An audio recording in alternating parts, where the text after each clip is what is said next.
Ophthalmology is a great section. Let's say that you're a medical student.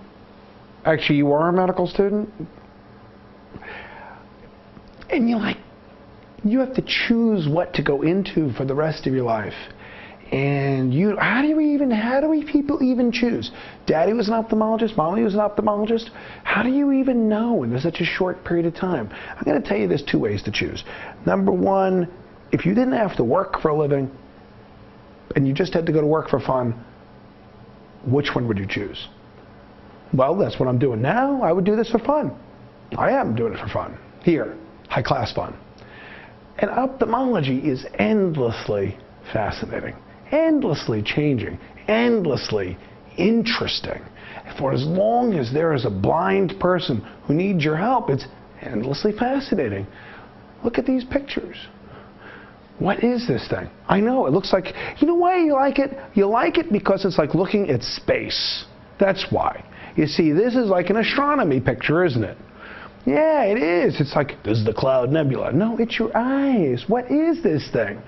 I think that this is, it's macular degeneration. And those little yellow spots are called drusen. Drusen, age-related macular degeneration, is the most common cause of blindness in adults, even surpassing diabetes. It is the most common cause of blindness in adults because we don't have anything really good for treating it. There's two types. We have the wet, the dry, the wet, the dry. The dry type we don't have anything for, maybe some vitamins. And the wet, which is extravascular, we can use vascular endothelial growth factor inhibitors. But dry, we don't have anything good for it, dry type. Antioxidants, what is that? Take vitamins, red Flintstones over here? Yeah, we don't have anything else. Wet macular degeneration with extra blood vessels, vascular endothelial growth factor inhibitors, VEGF inhibitors. They're a miracle drug. Routine miracles, routine miracles. This is what the world looks like to a person with age-related macular degeneration. It destroys the center of your world. Now, that's because it destroys the inside around the macula. The macula is where the fovea is. 99% of all vision is in the 1% right in the center.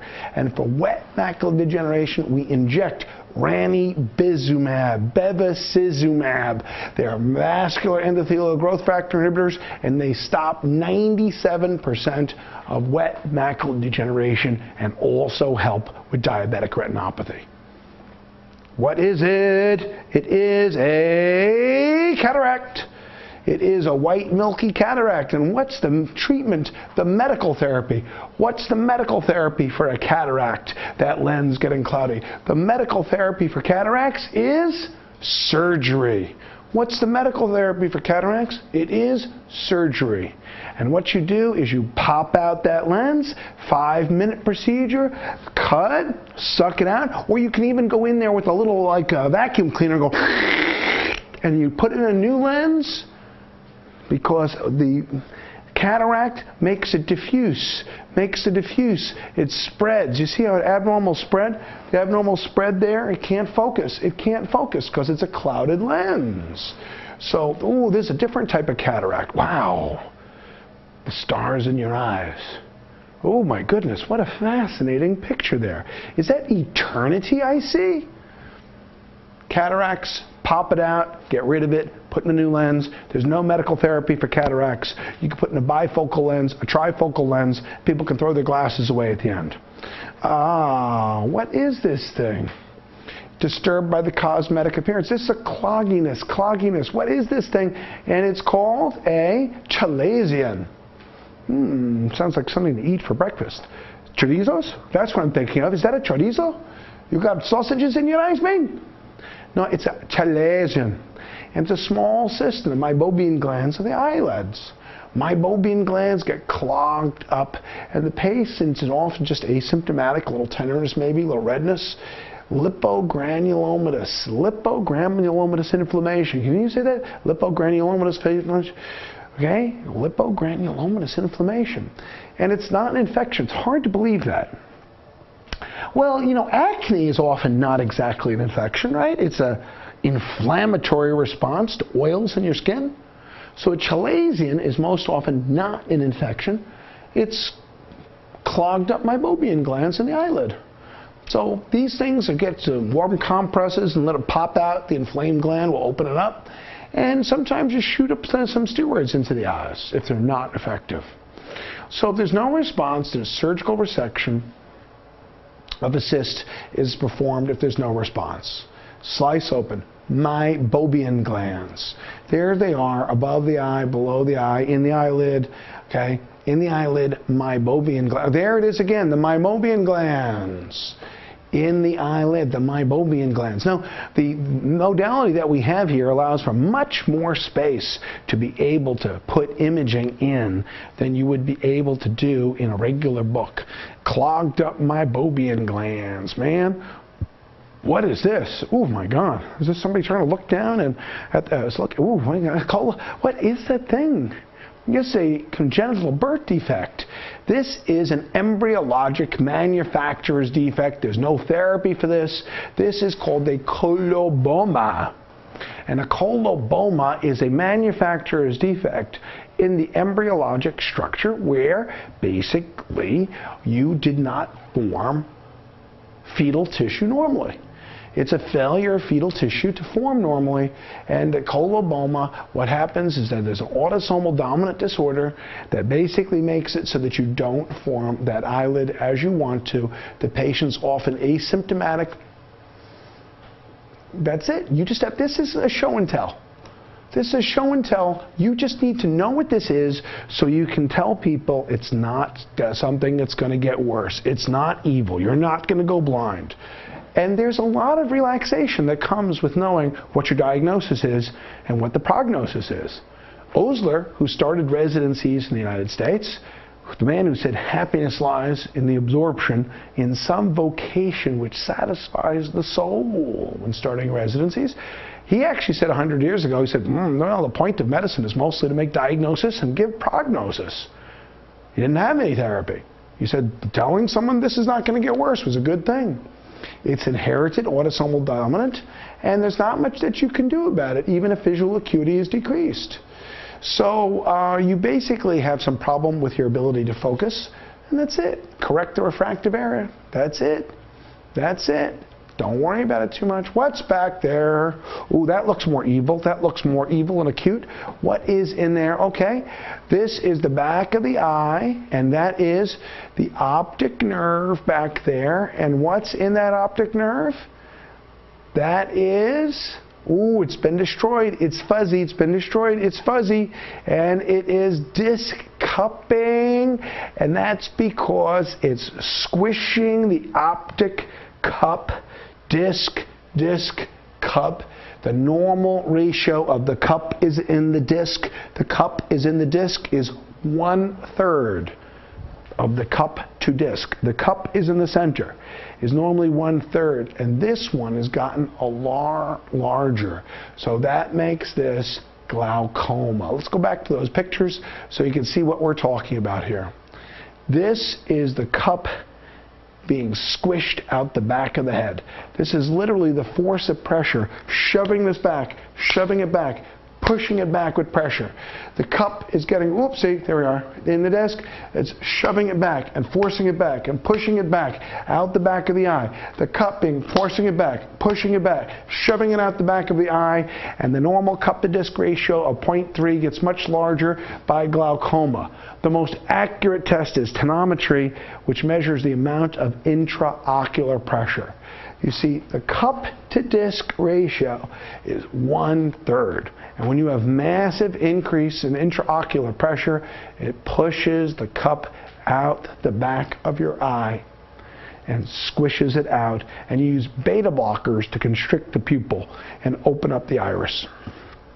Pilocarpine stops the dilation and constricts the pupil. Pilocarpine constricts the pupil. Beta blockers constrict the pupil and open the canal of Schlem and decrease that pressure in there. Acetazolamide, dorzolamide, carbonic anhydrase inhibitors stop the production of the aqueous humor.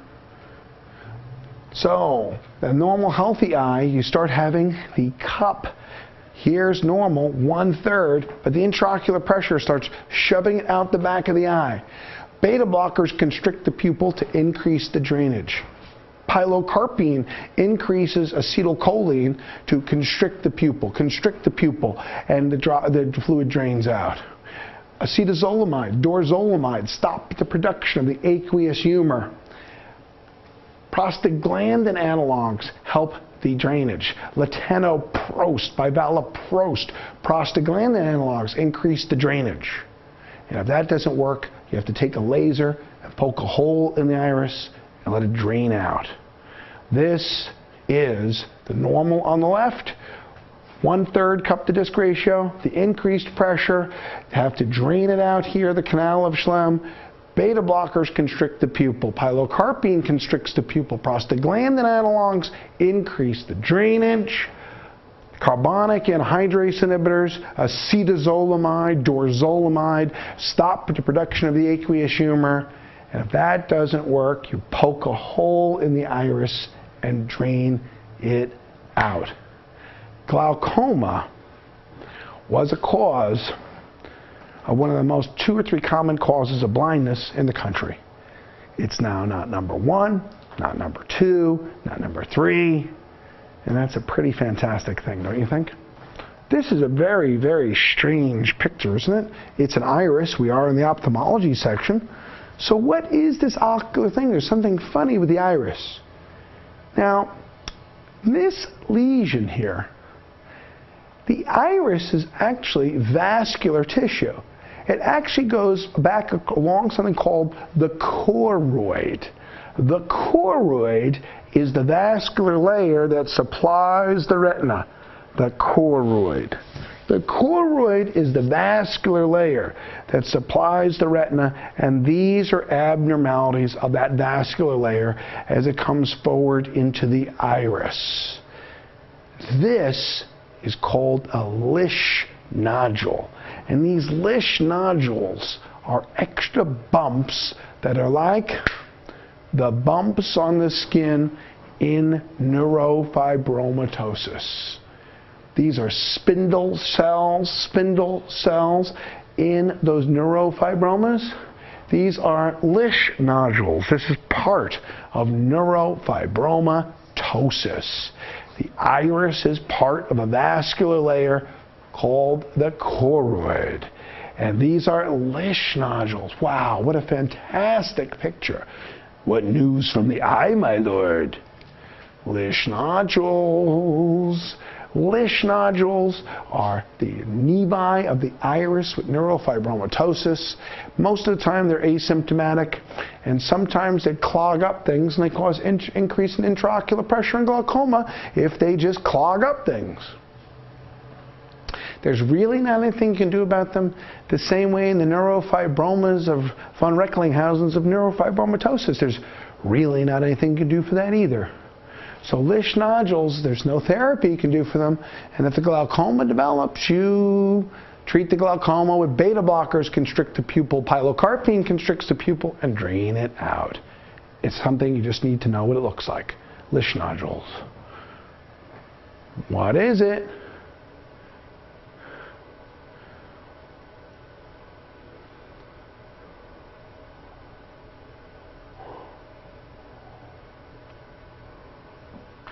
Well, what's that mean, a Marcus gun pupil? The swinging flashlight tests, back and forth.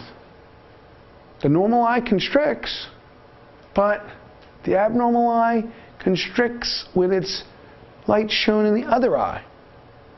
So, what is this? It's called an afferent pupillary defect.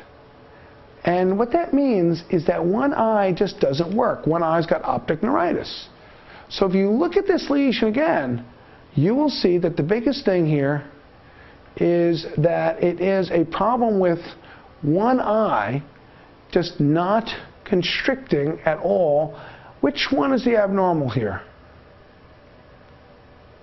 It's the one on the right. The one on the right, when you're shining the light in the eye, it's not picking up the light, and so it doesn't contract and doesn't contract on the other side. But an afferent pupillary defect, the normal eye just doesn't pick up the abnormal eye doesn't pick up anything, so neither it contracts nor the contralateral side. But when you have a light shining in the normal eye, the direct in the normal eye and the consensual in the other eye will make it both constrict. It basically means one eye is not perceiving light because it's got an optic neuritis.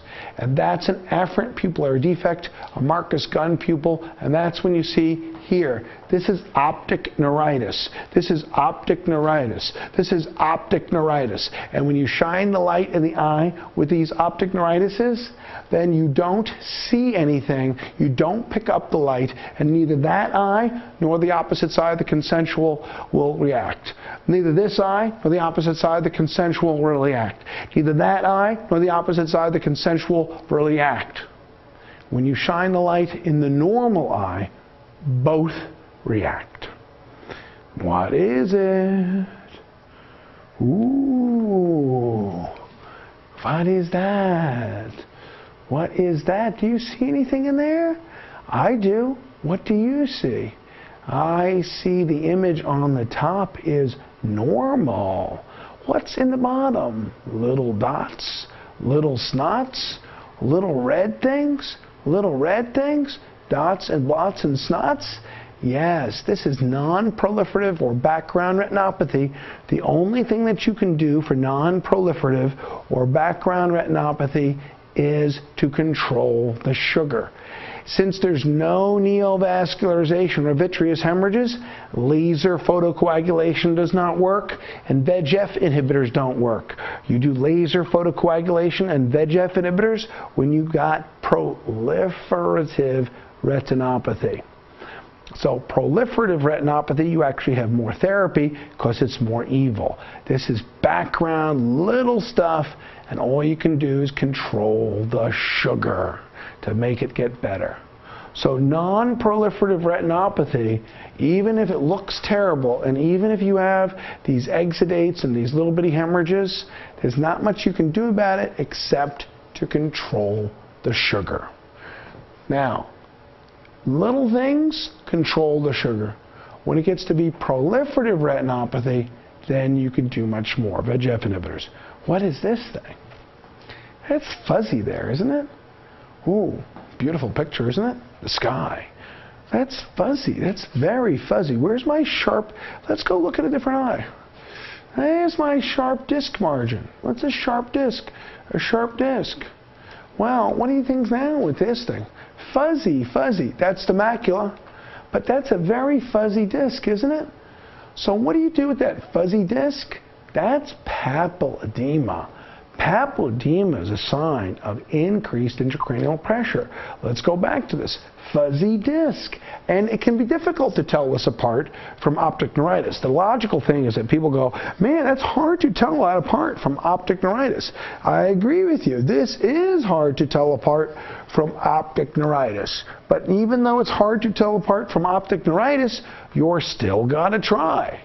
So optic neuritis, first of all, can happen acutely. Well, papilledema can happen acutely. Optic neuritis gives decreased vision in that eye. Papilledema generally doesn't. Papilledema is usually associated with head trauma and massive increase in intracranial pressure. And that increase in intracranial pressure means this needs a CAT scan of the head instantaneously, because you've got to correct the underlying cause and don't do a lumbar puncture. Intracranial mass lesions, often acute, hemorrhages, massive increase in intracranial pressure, and it happens fast. If there's no mass found on that scan, pseudotumor cerebri, sometimes known as idiopathic intracranial hypertension. And pseudotumor or idiopathic intracranial hypertension, headache, normal scan, high pressure on exam, lumbar pressure, cerebrospinal fluid pressure, headache, normal scan. Papilledema is always super urgent with a scan of the head, a CT or an MRI.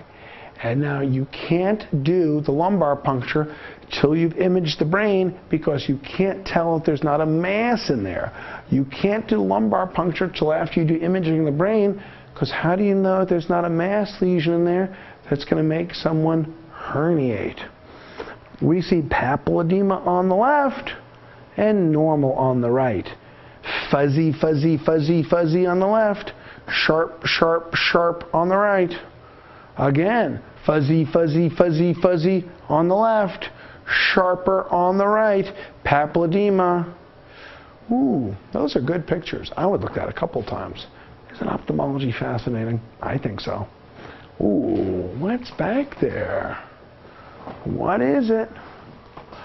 You know, this on top, this is proliferative retinopathy. This is proliferative retinopathy, okay, because this is new blood vessels. This is diabetic proliferative retinopathy, and all those little dots there, that's the sign of laser photocoagulation. This is proliferative retinopathy, and proliferative means neovascularization of vitreous hemorrhages. The treatment is laser photocoagulation or vascular VEGF inhibitors, vascular endothelial growth factor injections. See, what happens in the diabetic eye is that the distal parts of the eye are starved for oxygen. So it sends humoral factors that says, grow blood vessels, grow blood vessels, grow blood vessels. Give us some oxygen supply. And the problem with those growing blood vessels is that they cover the retina so that you can't see anything. So what you end up doing with laser is you end up killing off, zapping off parts of the retina that are distal, because you don't need that distal retina. I know it's easy for me to say, right? You kill off or zap off the distal retina, so this part of the retina stops making those humoral factors to grow blood vessels. And what ends up happening is that it decreases neovascularization. So proliferative retinopathy is on the top, new blood vessels are formed, and the vision lost because the new vessels cover up the eye and you can't see anything. It covers it up, and the image at the bottom shows it after laser photocoagulation. Proliferative retinopathy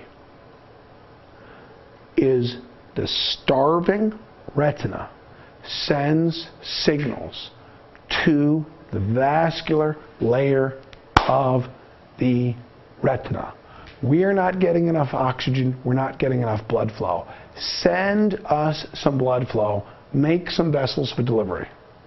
So what ends up happening is that those new blood vessels start to grow out and cover the retina. And when they grow out and cover the retina, you can't see anything because it's like this, something blocking your face. How can I see anything if I've got all those new blood vessels covering over your face? So vascular endothelial growth factor inhibitors control the sugar, cook the blood vessels, cook the retina, see, and stops them from growing. And the usual things that we give people who have vascular disease: coronary disease, aspirin good. Carotid disease, aspirin good. Peripheral disease, aspirin good. Coronary disease, control the blood pressure, good. Cerebral vascular disease, control the blood pressure is good. Carotid disease, control the blood pressure is good. That peripheral arterial disease, control the blood pressure, it's good. ACE inhibitors. Lipid control protects my carotids. Lipid control protects my brain. Lipid control protects my heart. Lipid control protects my peripheral arteries. But none of those things are going to work with diabetic retinopathy, because that's not what the defect is. No matter how much you control hypertension, it doesn't work, because the blood vessels in the eye are still getting a signal that says grow. You have two options: VEGF inhibitors stop the growth of blood vessels, or cook it with laser photocoagulation. It's all you can do. Proliferative retinopathy, I can't see with all those new blood vessels. Proliferative retinopathy, I can't see with all these new blood vessels. Cook it to stop those new blood vessels from forming. Or inject VEGF inhibitors to stop it. Now, what is this? Ooh, looks red in there. That's no good. That's no good. Looks like the sky at night, right? Ooh, very bad. What is this in here? Mars? Now, this is a person who has, I don't think a person's eyes are going to come back from this one, because this is a retinal vein occlusion. The blood gets in, but it can't get out. Let's go back at that. See, the blood gets in, but it can't get out. The blood gets in, but it can't get out. We don't have any therapy really for retinal vein occlusion. Retinal artery occlusion, we're not doing so well either. Retinal artery occlusion, well, we use some thrombolytics, we use some aspirin, some oxygen, we do surgery, try and pull things out. But none of it really works so well. And retinal vein occlusion, we can do even less about. Your point is, you're supposed to know the physical findings so that you know when to refer for someone who's going to go blind. The blood gets in, but it can't get out, vein occlusion. There's no therapy for this because the blood is on a one-way street.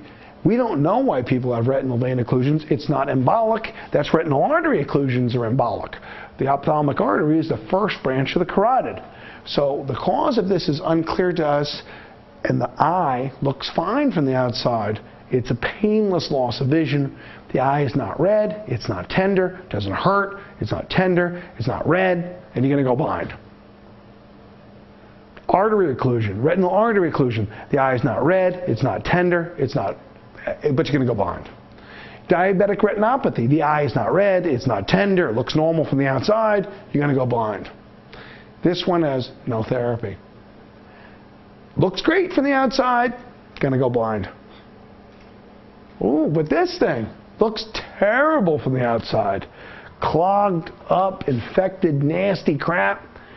The person comes in because it's painful and looks terrible, looks disgusting, doesn't it?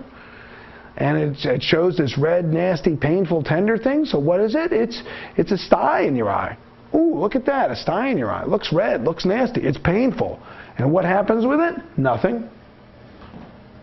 It's a staphylococcus getting in the sebaceous glands. Sebaceous glands getting clogged up. It's like eye acne, eyeball acne, and topical antibiotics, warm compresses, that's it. And you do incision and drainage, okay, if this fails.